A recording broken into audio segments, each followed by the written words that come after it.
we're going to jump into our workforce trends and cover some of the turnover numbers that we're seeing, some compensation, and some of the macroeconomic things that are happening as well.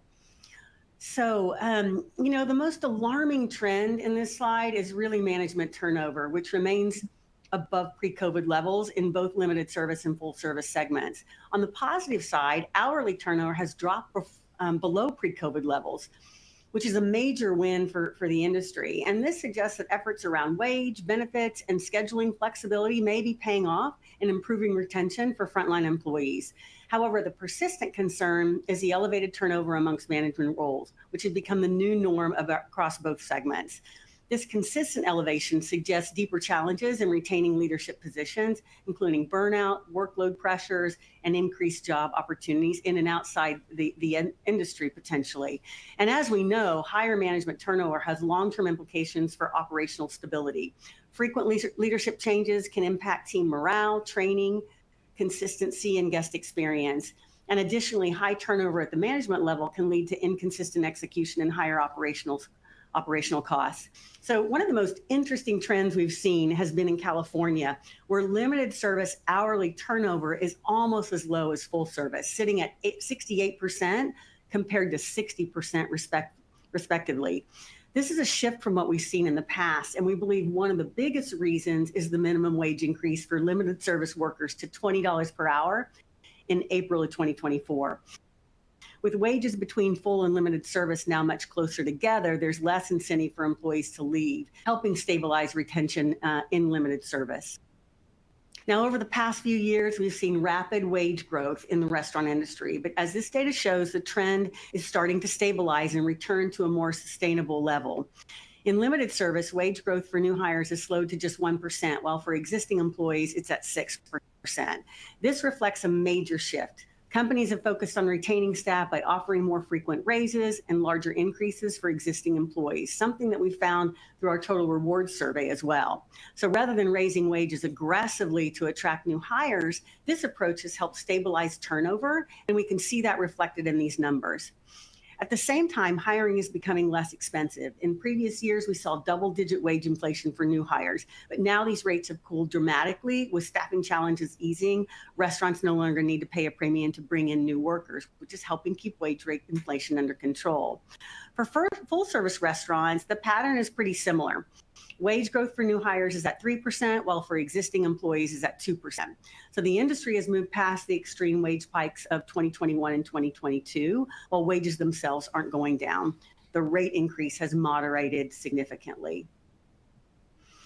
And then over the past few years, we've seen steady increases in GM compensation, but for those gains, always haven't kept up with inflation. So as GMs take on more responsibility, including managing tech, higher operational pressures, and workforce challenges, their real take-home pay hasn't always reflected the added workload. So in full service, let me get that down. In full service, 2024 showed a positive shift. Base salaries grew by a little over 3%, keeping pace with inflation, while bonuses saw a strong, nearly 8% increase. This means that for the first time in a while, full-service GMs are making more in real terms, not just a tiny bit. So their total compensation is up 4.5% year over year, suggesting that operators in this segment are recognizing the value of GM leadership and retention, which is the Moneyball metric. All right, so however, as we look at limited service, the story is just a bit different. Base salaries only grew a little over 2%, below the 3% inflation rate, meaning real wages actually declined in 2024. And while bonuses increased by 4.7%, total compensation overall only rose a little over 2%, which is still trailing inflation. This means limited service GMs effectively had less spending power in 2024, despite seeing a nominal pay increase. So the key takeaway is that full service GMs saw meaningful earnings growth while limited service GMs fell behind. And as an industry, as we continue to demand more from our general managers, ensuring that compensation reflects both inflation and the growing complexity of their roles is really the key to retention and long-term operational stability. So we saw from the data that Mary shared before how turnover, yes, it's come down in the hourly level, but it's still high, right? That's kind of the norm for the restaurant industry, is for turnover to be high. There's a lot of costs associated with turnover.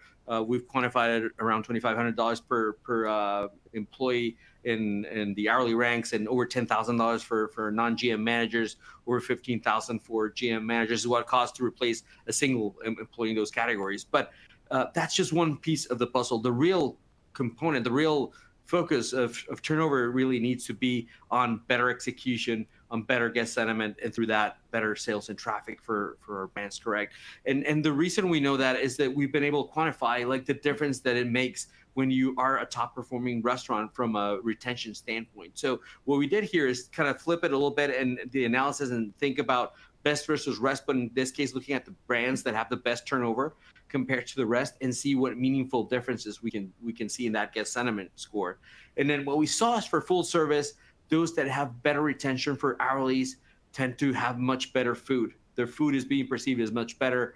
Their service is being perceived as better. And even the ambiance and cleanliness is really the key to that ambiance score, right? The restaurants just feel better and look better because of that.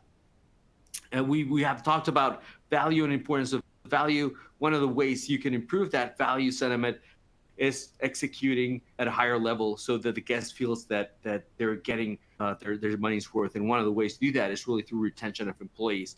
On the limited service side, you see some even bigger differences, right? Food, about 6 points different, but now you see that service is 9 points more positive in those that are having the best retention numbers, and then 10% double digit in terms of that ambiance cleanliness score. So it really starts with the GM that creates the right environment that correlates to better hourly retention, and then that relates to better sentiment because you're simply executing at a higher level.